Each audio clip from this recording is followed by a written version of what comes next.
Hello mga sangkay, welcome back sa ating YouTube channel. Ngayon, nandito kami ngayon sa Palapag, Northern Samar at pupunta kami doon dadaan kami sa Mura, papunta Katarman. So, medyo maulan yung panahon ngayon kasi nga may low pressure tapos meron ding bagyo. So, update natin kung pwede ba siyang daanan kahit medyo maulan. So, ito yung daanan papuntang Simura. So, dito sa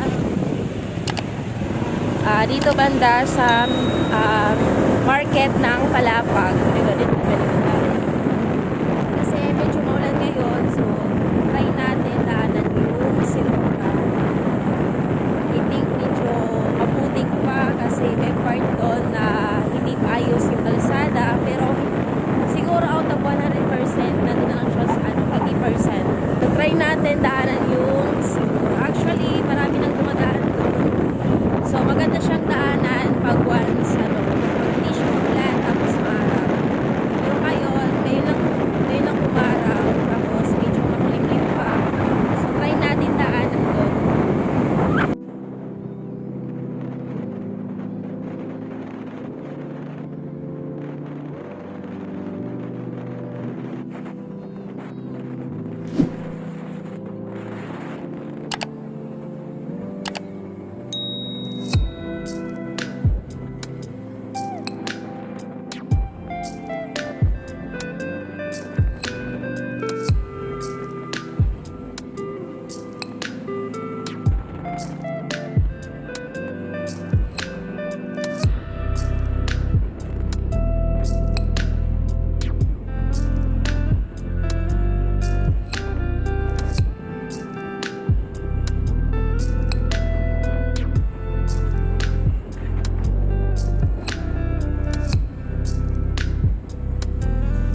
Ayan na, bigla.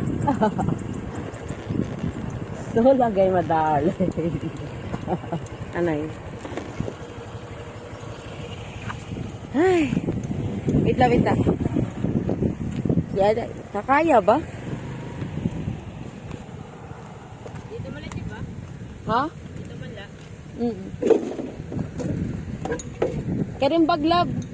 Ha? Di rin nala kaya. Di. Anay, wait lang. Kadali lang.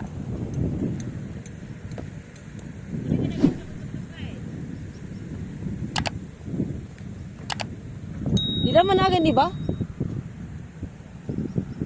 Dito yung nanagyo. Ay, diri.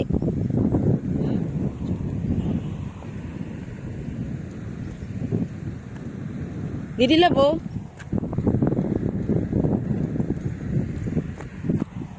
So, nandito na tayo ngayon sa kalagitnaan ng Simura.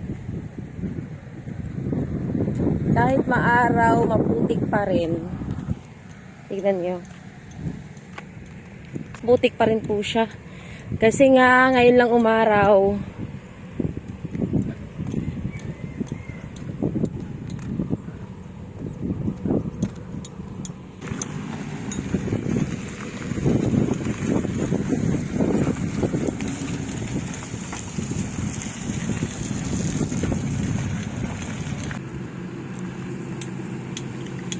Kuya, magkong pangadto? Lapa akong pangadto?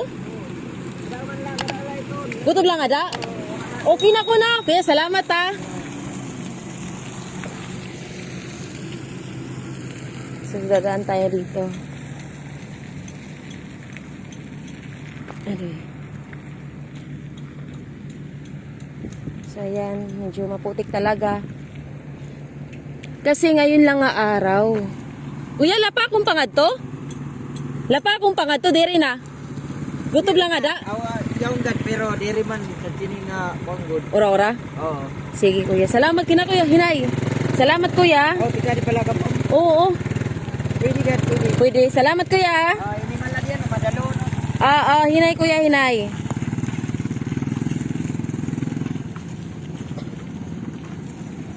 So dadaan yung motor namin. Tignan natin mga sangkay kung makadaan. Kasi click yung motor namin eh. Mahirap pa talaga. Pero konti na lang yung yung aayusin dito. Tignan niyo naman yung bagong kalsada. Konti na lang yung aayusin. Tapos, siguro next year, tapos na siguro to. So, hanggang dito, so papunta doon, galing tayo doon, diba? So, okay yung kalsada. Dito na part na to, hanggang dito, dyan sa tulay na yan lang yung medyo hindi pa okay yung kalsada. So, pag once makalampas tayo dito, papunta doon, okay na yung kalsada doon.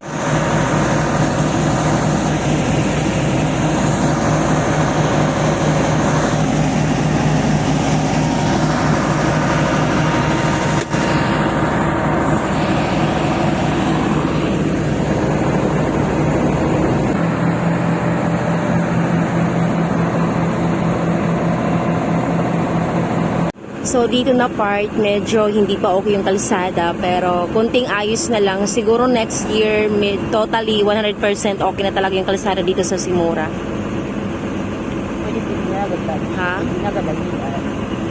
Kasi mas makakatipid ka talaga dito mga sangkay. Kasi kung tatawid ka dun sa dagat, tatawid ka ng bangka, talagang makakagastos ka ng 140.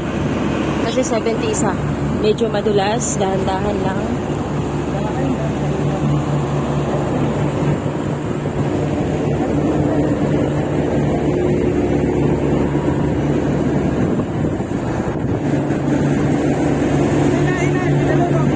Salamat po, engineer. Salamat po. Salamat po, engineer. Ayan. Patuloy na nga tayo. So, ayan yung tulay na papatagin nila. Bagong tulay. So, maganda dito kasi mataas yung tulay. Mataas yung kalsada. Yun lang, medyo maputi kasi nga maulan. Pero pag once hindi maulan, okay yung daanan dito.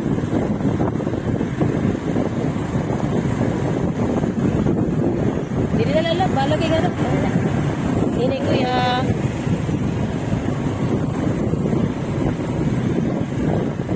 So, nagkataon lang talaga mga sangkay na maputik dito.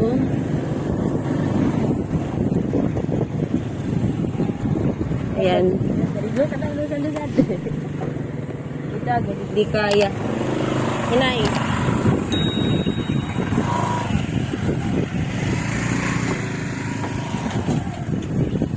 Ay, kuya.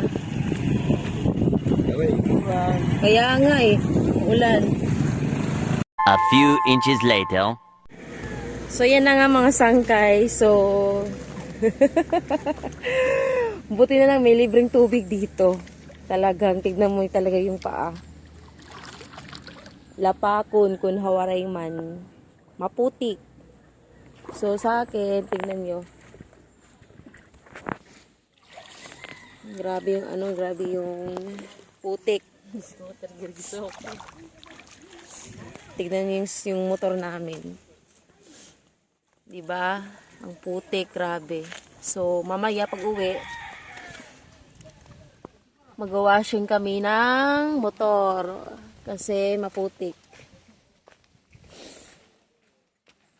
Buti na lang meron ditong tubig. So, okay na yung kalsada. Kunting ayos na lang. Magiging, totally 100% na pwede na talaga siyang daanan. Actually, pwede naman siyang daanan. Pag, basta hindi maulan. Kasi pag once maulan talaga, maputik pa talaga siya. Pero pag once maaraw, kasi titigas kasing putik, so pwede talaga siyang daanan. Nagkataon lang talaga na medyo maulan. Hindi maganda yung, hindi maayos yung, hindi magandang panahon. Bagyo So, kasi. may bagyo. So, nakatipid ka na ng 140, diba? Dala, 140? Yeah. Pero pag kuan ka, 4 wheels, Pag 4 wheels, 4,000. 4,000. 3,000. So, ayan. So, papunta tayo Kataraman. So, at last, nakatawid na tayo ng maayos. Thank you, Lord.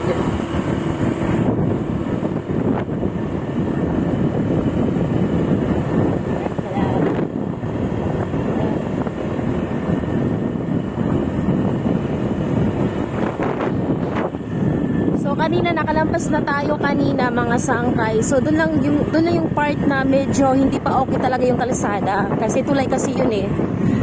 So dito lampas na dito papunta na sa labas. Papunta ng Kataraman. So yung labas nito is Rawis na. Okay na talaga yung kalsada dito. Halos lahat totally naka-semento na. So doon lang talaga sa part yung medyo hindi pa okay. Maybe next year magiging okay na yun. So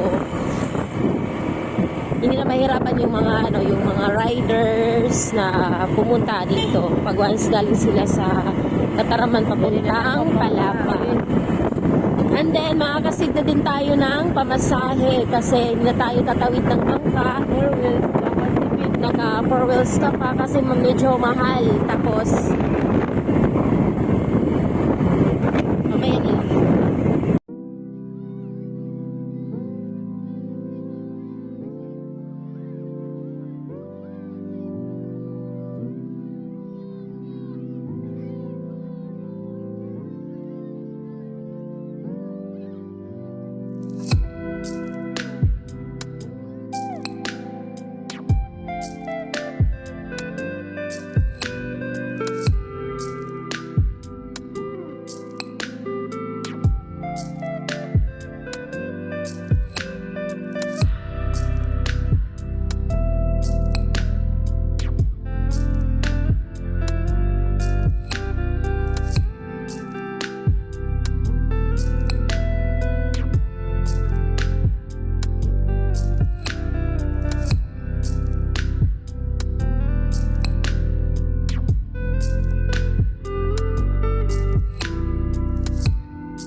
So, inaayos pa nila yung tulay ng Simura. So, kung galing ka sa Rawis, papuntang Palapag, so ito yung unang dadaanan mo, yung tulay ng Simura.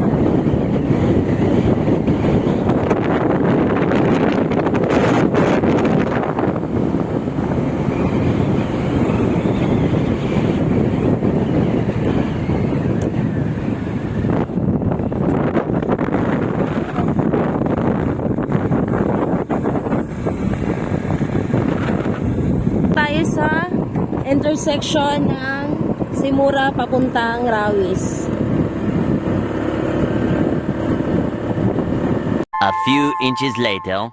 So ayan na nga mga sangkay, nandito na tayo ngayon sa Simura Bridge at nakalampas na po tayo or nakadaan na po tayo sa Simura. So okay na po yung daanan, medyo siguro 100%, 80% is okay na siya, then sa 20% na po yun ay totally hindi pa siya okay.